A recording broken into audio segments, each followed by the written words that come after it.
Welcome back. As we approach the 20th anniversary of September 11th, many teachers are looking for ways to convey the impact of that day to a brand new generation. Friends of Flight 93 working to provide those tools to educators across the country and welcoming classes to the National Memorial that tells the story of the 40 passengers and crew who died there. CBS's Skylar Henry reports from Shanksville, Pennsylvania.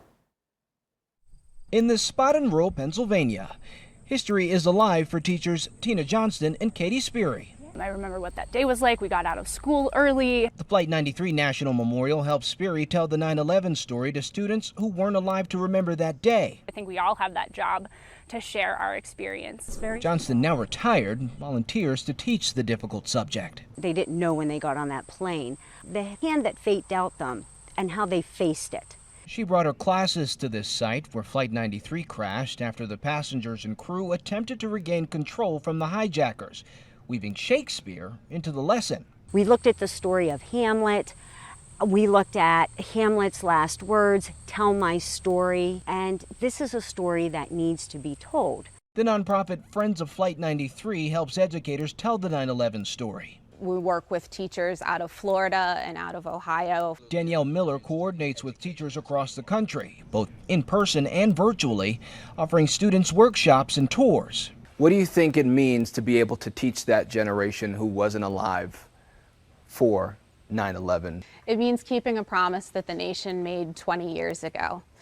Those of us with living memories of the event are never going to forget what September 11, 2001 was like. You can't teach history without empathy. Ohio middle school teacher Scott Marsh is using these tools in his classroom. We're trying to introduce my kids to a world that's not the same now as it was back then. Now they participate in a University of Pittsburgh study exploring how the Flight 93 Memorial and other sites resonate with children. Kids do see the sites different than adults do, and just to rely on what an adult thinks a kid will think isn't always a good idea because the kids have different viewpoints on things. A new generation making its own connection to a pivotal day in our nation's history. Skylar Henry, CBS News, Shanksville, Pennsylvania. And make sure you go to our CBS 46 website for an in-depth look at 9/11. We have interviews with survivors, a direct link to 9/11 Commission and its findings.